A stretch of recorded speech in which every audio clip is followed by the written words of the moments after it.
করছি। মহান আল্লাহ রাব্বুল আলামিন বলেছেন, ওয়ালা তাকুনু লিমান ইয়াক্তালু ফি সাবিলিল্লাহি আমওয়াতুন বাল আহইয়াউ ওয়ালাকিন লা তাশউরুন। আর যারা আল্লাহর রাস্তায় শহীদ হয় তাদেরকে তোমরা মৃত বলো না, বরং তারা জীবিত, তোমরা তা অনুভব করতে পারো না।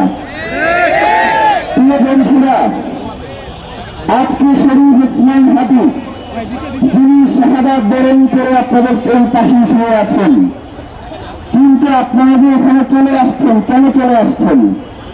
কারণ শহীদ ওসমান হাদি যে আদর্শ, তার যে চিন্তা চেতনা, সেটা আপনার নিজস্ব যে সত্তা ছিল সেই সত্তাকে সরিয়ে দিয়েছে, সেইখানে স্থান করে দিয়েছে। আপনারা এখন প্রত্যেকেই একজন ওসমান হাদি হয়ে এখানে চলে আসছেন। সুতরাং আল্লাহ সুবহানাহু ওয়া তাআলার যে বাণী যে তোমরা তাকে অনুভব করতে পারো না, সেই অনুভব না করেই আপনারা চলে এসছেন। প্রিয় ভাইরা,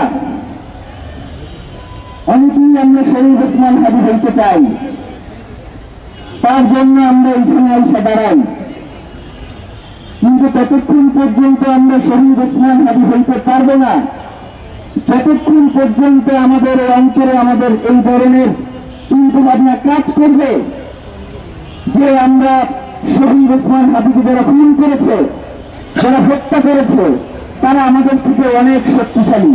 এইটা যতক্ষণ পর্যন্ত আমাদের অন্তরে বসবাস করবে ততক্ষণ পর্যন্ত আমরা শহীদ ওসমান হাদি হইতে পারবো না। কারণ শহীদ ওসমান হাদি বলে দিয়েছেন যে আমার উপরে মৃত্যুর হুমকি রয়েছে, আমি যদি মরেও যাই আমার সন্তানদের জন্য লড়াই করবে, সন্তানরা যদি মরেও যায় তাদের সন্তানদের জন্য লড়াই করবে। বাংলাদেশে ইনসাফ কায়েম করা পর্যন্ত যুগ থেকে যুগান্তরে এই লড়াই চলবেই চলবে। সুতরাং প্রিয় ভাইরা, আমাদেরকে এই লড়াই চালিয়ে যাওয়ার জন্য আমাদেরকে সেই প্রস্তুতি নিয়ে রাখতে হবে।